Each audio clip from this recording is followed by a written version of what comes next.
사도행전을 보면 초대교회, 그러니까 처음 생긴 교회죠. 처음 생겼던 그 교회의 어떤 이야기들을 엿볼 수가 있습니다. 특히 사도행전 6장에 가보면 굉장히 흥미로운 기록이 있는데 사도행전 6장 2절 말씀에 이렇게 쓰여져 있습니다. 12 사도가 모든 제자를 불러 이르되 우리가 하나님의 말씀을 제쳐놓고 접대를 일삼는 것이 마땅하지 아니하니라고 되어 있습니다. 우리가 하나님의 말씀을 제쳐놓고 접대를 일삼는 것이 마땅하지 아니하니. 번역을 굉장히 속된 말로 좀 세게 해놨죠. 그래서 하나님의 말씀을 제쳐놓고 접대를 일삼는다라고 하니까 이 접대라고 하는 게 굉장히 부정적인 어떤 이미지로 우리가 이 단어를 받아들일 수밖에 없는 것 같습니다. 여기서 접대라고 이렇게 번역되어 있는 이 단어는 원래 식탁이라고 하는 그런 뜻을 가지고 있습니다. 명사로 볼 때는 식탁이고 또 동사로 하면 식사를 나누다라고 하는 그런 뜻을 가지고 있습니다. 다시 말해서 음식을 준비하고 또 여러 사람에게 배식하고 또 그런 여러 가지 그런 봉사를 여기서는 나타내는 그런 단어입니다. 거기에다가 뭐 재정을 맡아본다거나 가난한 사람들에게 구제금을 준다거나 라고 하는 그런 일들도 다 포함해서 이 접대라고 하는 단어로 여기서 표현하고 있는 거죠. 그러니까 당시에 12사도들, 지금 이 말씀은 12사도가 했던 말인데 그 예수님의 12제자죠. 그들은 이런 모든 종류의 일들을 우리가 일일이 나서서 하는 것이 마땅치 못하다라고 그렇게 이야기했다는 겁니다. 그럼 대체 뭐가 이들에게 마땅한 일인가? 라고 하면 이어지는 4절 말씀에 이런 기록이 있습니다. 우리는 오로지 기도하는 일과 말씀 사역에 힘쓰리라 하니 라고 되어 있습니다. 이 12제자들은, 사도들은 오로지 기도하는 일과 말씀 사역에만 집중해야 마땅하다라고 그렇게 이야기를 했다는 거예요. 스스로 그렇게 이야기를 했다는 거예요. 그러면서 이런 접대의 모든 일들을 맡아 담당할 그런 사람 7명을 여기서 선출을 하게 됩니다. 그들이 바로 최초의 집사가 됩니다. 집사. 우리 교회 집사님들 많이 계시는데 그 집사의 첫 이 단추가 여기서 꿰어졌습니다. 이건 마치 어떻게 이 이야기의 구도상으로 보면 12사도들이 말씀 사역과 기도에 집중할 수 있도록 다른 그 밖에 뭐 이렇게 표현해서 좀 그렇지만 자투리 같은 그런 일들은 이 7 집사가 맡아 담당해 주는 것처럼 그렇게 우리가 사실은 읽게 됩니다. 이 이야기의 구도 자체가 그렇지 않습니까? 그 7명의 집사, 그 집사 중 한 사람이 바로 우리가 잘 아는 스데반입니다. 스데반.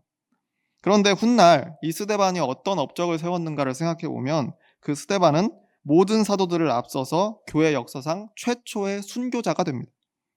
그것도 예루살렘 공회에 가서 당대 가장 명망 높은 서기관들, 원로들 다 모여있는 그 앞에서 담대하게 명설교를 남겼던 사람이 바로 스데반입니다.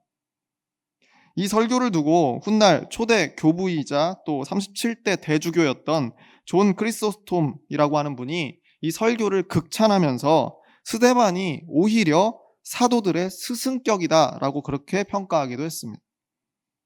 정작 기도와 말씀 사역에 힘쓰겠다고 그렇게 이야기했던 12제자보다 그 12사도들보다 나머지 모든 행정적이고 실무적인 일들을 담당하라고 선발했던 이 스데반이라고 하는 집사가 오히려 더 위대한 설교를 남기고 그 누구보다 먼저 담대하게 순교했다라고 하는 겁니다.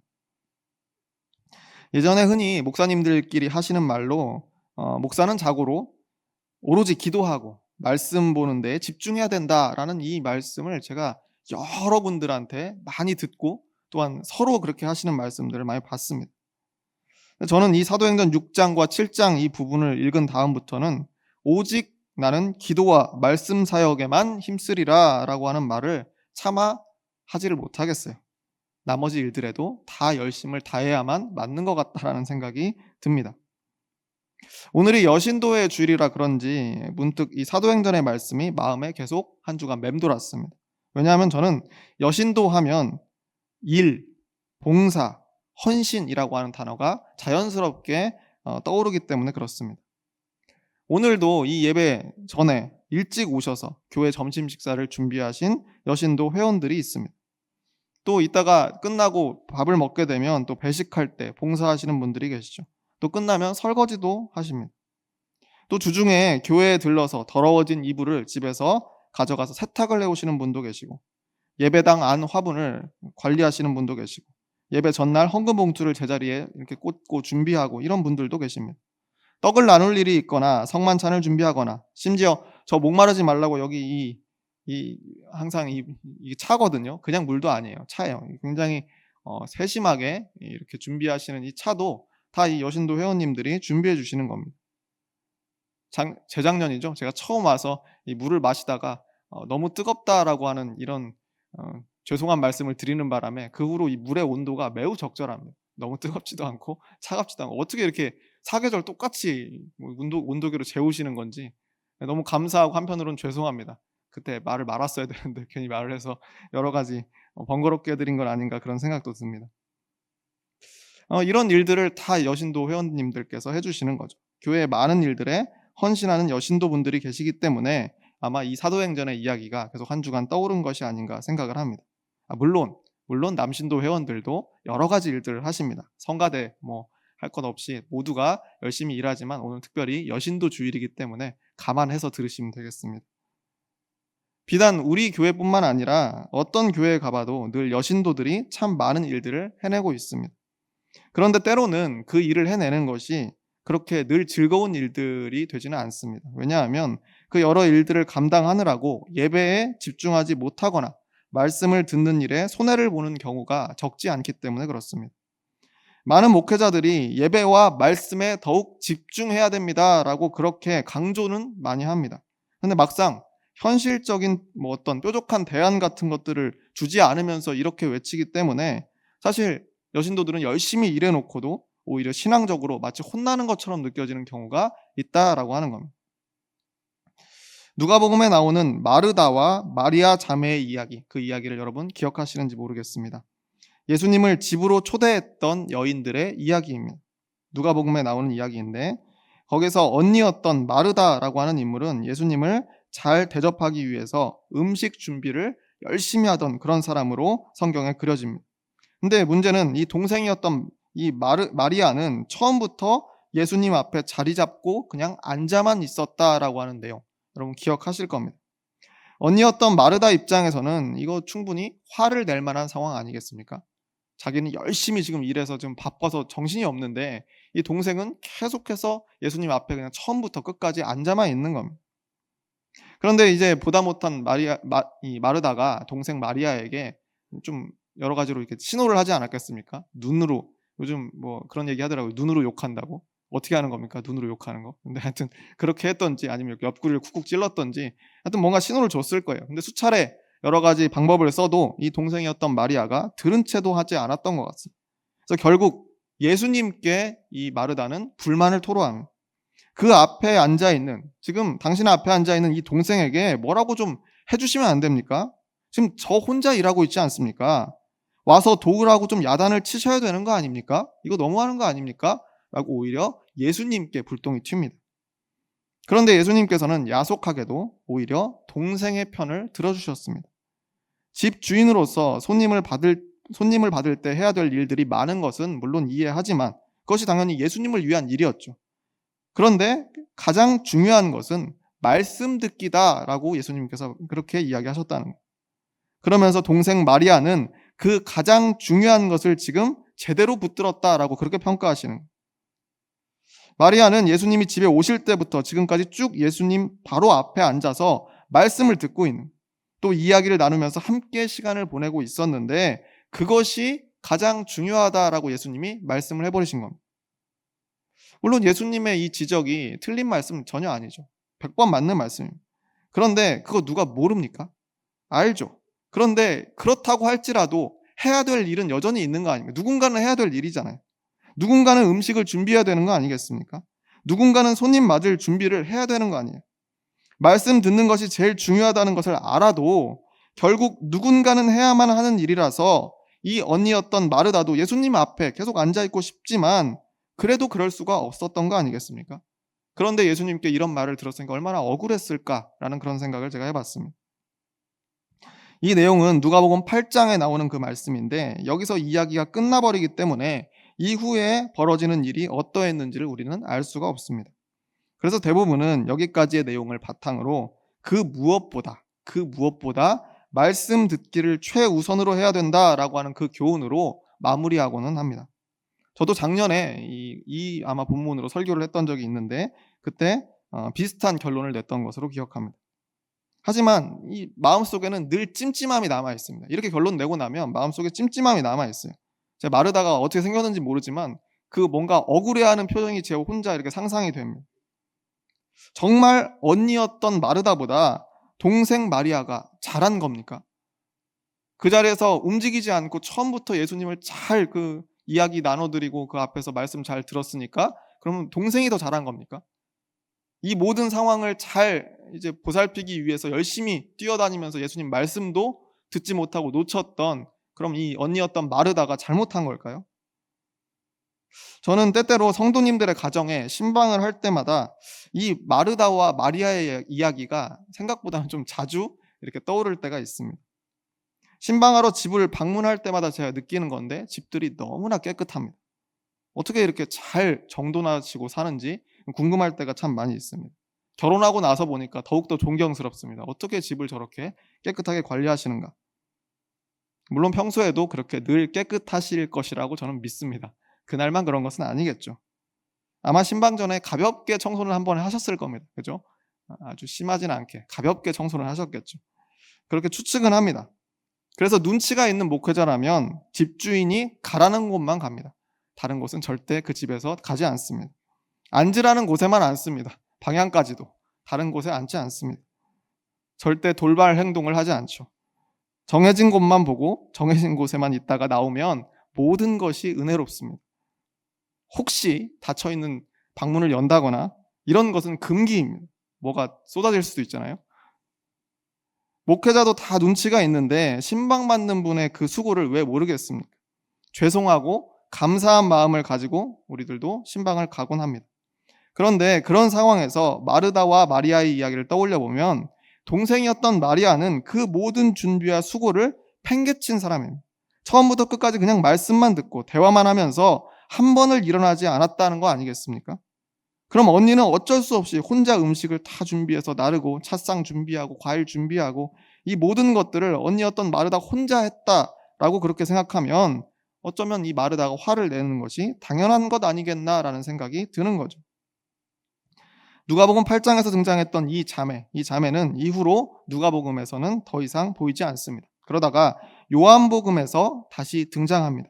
요한복음 11장 1절 말씀인데 이렇게 되어 있습니다. 어떤 병자가 있으니 이는 마리아와 그 자매 마르다의 마을 베다니에 사는 나사로라 라고 되어 있습니다. 나사로라고 하는 이름은 여러분 잘 아시는 이름일 겁니다. 이 나사로라고 하는 병자에 대해서 여기서 소개하고 있는데 그 동생들이 바로 그 마르다와 마리아 자매였다라고 하는 겁니다. 이 자매가 자신들의 오빠인 나사로가 죽을 병에 걸렸다는 것을 이 사람들을 보내서 예수님께 알려온 거죠. 요한복음 11장 5절 말씀해 보면 이 가족과 예수님의 관계가 어떠했는지 알 수가 있습니다. 예수께서 본래 마르다와 그 동생과 나사로를 사랑하시더니 요한복음 11장 5절 말씀인데 이런 기록이 있죠. 예수님은 이 남매들을 사랑하셨다라고 표현되어 있을 정도로 친밀한 관계였다라고 하는 겁니다. 그래서 사실 이 말씀을 처음 들을 때, 이 소식을 처음 들을 때 예수님은 상당히 먼 곳에 떨어져 계셨지만 기꺼이 이 나사로를 고치기 위해서 그들의 집으로 출발하셨습니다.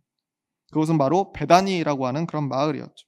그런데 도착해서 보니까 이미 이 나사로라고 하는 사람이 세상을 떠난 다음이었습니다. 요한복음 11장 17절 말씀인데 이런 기록이 있습니다. 예수께서 와서 보시니 나사로가 무덤에 있은지 이미 나으리라. 예수님이 너무 늦게 도착하신 거죠. 뭐 간발의 차로 늦게 오신 것도 아니고 이미 나흘 이상의 시간이 지난 거 아니겠습니까? 오빠인 나사로를 잃은 마르다와 마리아가 뒤늦게 이렇게 도착한 예수님의 얼굴을 보고 어떤 표정을 짓고 어떤 말을 했을 것 같으십니까? 저는 이게 만약에 평범한 조문객이었다면 그저 와준 것이 고마워서, 죽음이라고 하는 것은 막을 수 없는 거니까 와준 것이 고마워서 오빠의 죽음을 이렇게 함께 위로하기 위해서 와준 것이 고마워서 그냥 끌어안고 엉엉 울기만 했겠죠. 그런데 이 자매에게 예수라고 하는 존재는 평범한 조문객이 아니었습니다. 이 자매에게 예수님은 죽을 나사로를 죽지 않게 하실 충분한 능력이 있는 분이셨다는 거예요. 어떤 불치병이라도 예수님이 결심만 하시면 낫게 하실 수 있다라고 하는 것을 잘 아는 사람들이었다라고 하는 겁니다.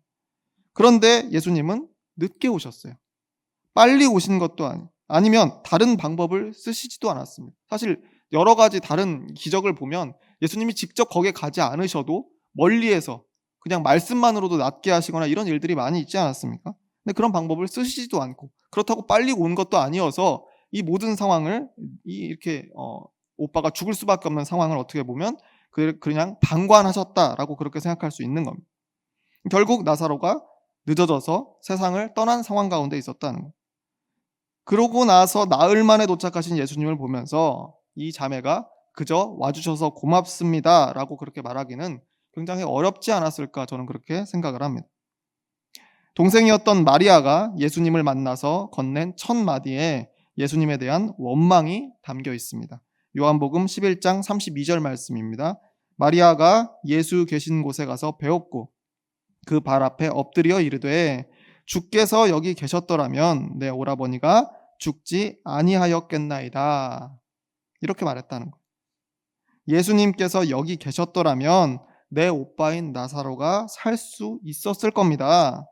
조금만 빨리 오셨더라면 나사로가 살 수 있었을 것 같습니다. 라고 하는 원망이 섞인 안타까운 외침을 여기서 하고 있습니다. 충분히 이해할 만한 상황이죠. 며칠만 빠르게 예수님이 오셨으면 오빠가 죽지 않았을 텐데 조금만 더 좀 서두르시지 하는 그 마음이 이 같은 상황이라고 한다면 누구에게나 있지 않았겠습니까? 원망스러울 수밖에 없는 상황이죠. 하실 수 있는데 분명히 그럴 수 있는 분인 것을 잘 알고 있는데 왜 상황이 이렇게 되도록 그냥 방치하셨나 야속하고 화가 났다라고 하는 겁니다. 그럼 언니였던 마르다, 이 마르다는 늦게 오신 예수님을 보고 어떤 말을 했을까요? 오늘 본문 21절 말씀인데 이렇게 되어 있습니다. 마르다가 예수께 여짜오되 주께서 여기 계셨더라면 내 오라버니가 죽지 아니하였겠나이다. 요한복음 11장 21절 말씀인데 방금 앞에서 했던 동생의 말과 똑같습니다. 토시 하나 틀리지 않고 똑같은 말을 반복합니다. 주께서 여기 계셨더라면 이라고 얘기하니까 이 언니 마르다도 역시나 예수님을 원망하고 있구나 라고 생각할 수 있습니다. 그런데 이 다음에 이어지는 한마디가 있습니다.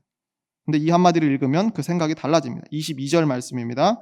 그러나 나는 이제라도 주께서 무엇이든지 하나님께 구하시는 것을 하나님이 주실 줄을 아나이다. 마르다는 이 말을 덧붙이면서 동생이었던 마리아와는 결정적인 차이를 만들어내고 있습니다.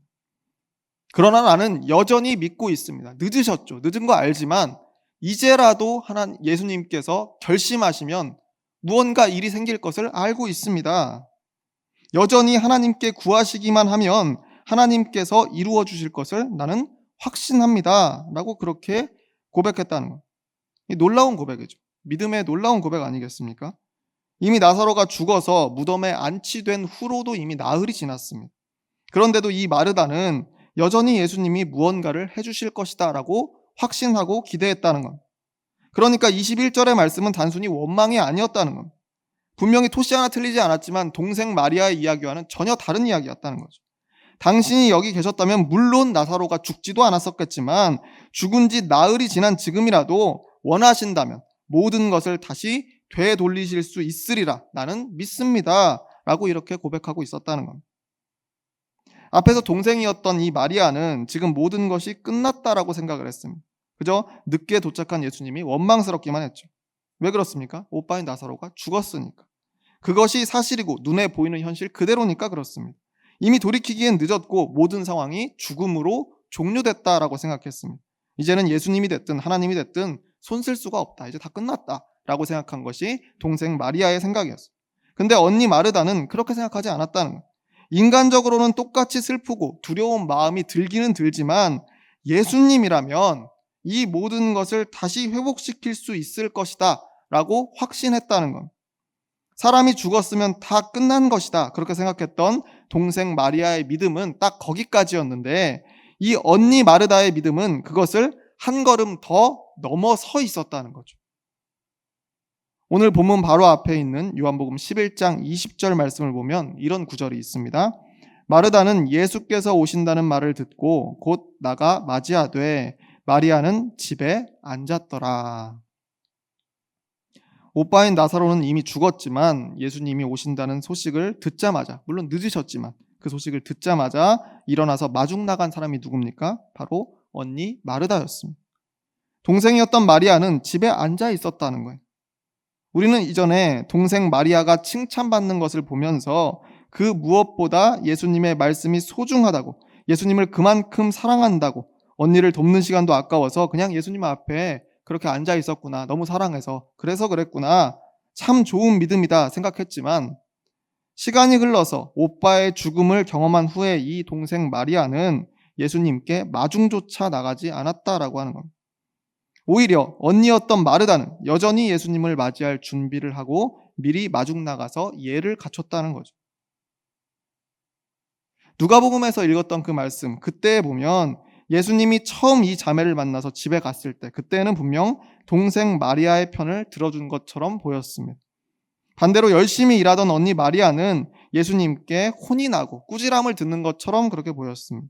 그래서 결국 동생 마리아의 신앙이 언니보다 더 좋은 것으로 결론이 난 것처럼 그렇게 보였다는 거예요. 그것이 신앙인의 모범이다. 역시 다른 것보다도 말씀의 자리 앞을 지키는 것이 제일 중요하구나 라고 그렇게 우리 모두는 생각했습니다. 그런데 그 일이 지난 한참 후에 오늘 요한복음에서 다시 한번 이 자매들을 만나고 나니까 이 언니와 동생의 신앙은 오히려 역전된 모습을 볼 수 있었다는 겁니다. 바쁘게 일하던 언니는 이제 더 성숙한 믿음을 보였습니다. 예수님의 발 앞에 자리 잡고 앉아서 그 말씀 듣기에만 집중했던 동생은 그보다 미숙한 믿음의 한계를 드러내고 있습니다. 오빠인 나사로가 무덤에 들어간 지 나흘이나 지난 이 상황에서 동생인 마리아는 이제 다 끝났다라고 생각하면서 예수님을 원망했습니다. 그런데 언니인 마르다는 지금이라도 예수님께서 원하시면 모든 것은 바뀔 것이다 라고 믿었다는 겁니다. 예수님께서는 마르다의 이 놀라운 믿음을 보시고 이렇게 대답하셨습니다. 오늘 본문 마지막 절인 요한복음 11장 23절 말씀입니다. 함께 읽겠습니다. 시작. 예수께서 이르시되 내 오라비가 다시 살아나리라. 아멘. 이 말씀을 들은 것은 동생이었던 마리아가 아닙니다. 언니였던 마르다였죠. 마르다의 믿음의 성취를 기쁘게 여기시면서 나사로를 다시 살려주시리라는 복음을 전해주신 겁니다. 이 말씀대로 나사로는 결국 다시 살아나게 됩니다. 그 유명한 죽은 나사로를 다시 살리신 이야기가 바로 이와 같습니다. 저는 오늘 이 말씀이 우리 여신도들에게 특히 큰 위로가 되는 그런 말씀이다라고 그렇게 생각합니다.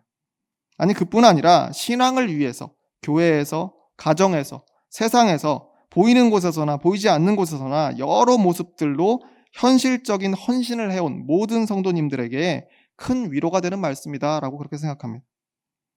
예수님을 위해 실질적으로 수고하며 일하던 언니 마르다가 훗날에는 더 성숙한 신앙에 이르렀다라고 하는 것을 우리 눈으로 확인할 수 있기 때문에 그렇습니다. 비록 이 언니 마르다는 이전에 너무 일에 몰두하다가 말씀의 자리를 지키기에 실패하기도 했죠. 그런데 시간이 지나서 일과 말씀 사이에서 균형을 제대로 잡아가기 시작하니까 오히려 말씀만 붙들던 동생 마리아보다 더욱 높은 수준에 있는 믿음에 이르게 되었다라고 하는 겁니다. 이것은 교회 안에서뿐만 아니라 우리 각자의 삶의 자리에서도 적용되는 말씀일 것이라고 저는 생각합니다. 우리 모두는 각자가 해내야만 하는 맡은 일들이 다 있습니다. 말씀의 자리가 가장 중요한 것은 다 알죠. 왜 모르겠습니다. 다 압니다. 그런데 그곳에만 머물 수 없게 하는 현실적인 과제들이 우리 모두에게 있다는 거예요. 말씀과 신앙의 자리에 더욱 충실하고 싶은 마음이 있기는 있어도 그럴 수 없는 현실과 갈등하고 타협하면서 살아가는 것이 우리들의 일반이다라고 하는 겁니다. 예수님 앞에 자리 잡고 앉아서 말씀만 듣는 거 좋죠. 그러고 싶지만 음식하랴, 뭐하랴, 땀 뻘뻘 흘리면서 동분서주하던 이 마르다의 모습으로 살아가는 것이 우리들의 일반적인 모습이다라고 하는 겁니다. 그런데 결국 이 마르다는 일과 신앙 사이에서 적절한 균형을 찾아낸 것 같습니다. 그래서 얼마간의 시간이 흐르고 나니까 마르다의 신앙이 꾸준하게 성장했음을 우리가 확인하게 된 거죠. 누가복음에서 볼 때만 해도 당장은 동생 마리아의 열정적인 신앙이 훨씬 더 커 보였습니다. 근데 요한복음에 와서 보니까 오히려 일하느라고 감춰서 보이지 않았던 언니 마르다의 신앙이 더욱 튼튼하게 커가고 있었다라고 하는 사실을 우리는 기억해야 됩니다. 그래서 우리도 마르다처럼 교회의 여러 일들을 감당하고 헌신하는 현실적인 수고와 그리고 예배와 기도, 말씀의 자리를 지키는 신앙의 성취, 그 사이에서 알맞은 균형을 찾아가는 그런 성도님들이 다 되어야 된다라고 하는 겁니다. 특별히 여신도주의를 맞이해서 이 교회를 섬기고 가정을 돌보기 위해서 늘 애쓰고 수고하는 여신도들에게 오늘 이 말씀이 큰 위로와 소망이 될 것이다 라고 저는 그렇게 믿습니다. 바라기는 오늘 주신 이 말씀을 마음속에 깊이 새기고 우리 갈보리 교회가 일 잘하는 교회, 일 잘하는 사람들이 다니는 교회, 그러면서 신앙도 잘 세워가는 교회, 그런 교회가 되어서 이 시대의 모범적인 교회 공동체로 성숙해가길 주의 이름으로 축원합니다. 기도하겠습니다.